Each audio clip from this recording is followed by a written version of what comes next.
Yes, magandang araw po sa inyong lahat mga idol. Nandito na naman po ang inyong lingkod, Papa Dax.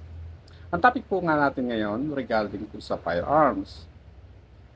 Ang tanong po, paano daw itatransfer ang unit ng kanyang father na namatay na at expired?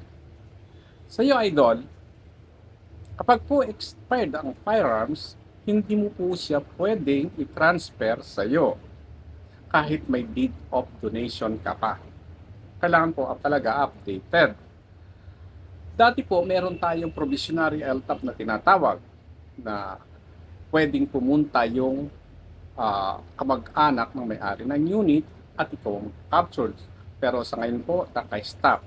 Na kahit anong gawin mo, kahit i-transfer mo yan, ipilitan mo sa system, hindi po pwedeng i-transfer. Ang pinakamagandang gawin po is i-surrender nyo yung unit o yung barrel sa nakakasakop na police station sa inyo for safekeeping. At humingi rin po kayo ng receiving copy na nakatunayan na isinurrender nyo yung barrel ng father mo.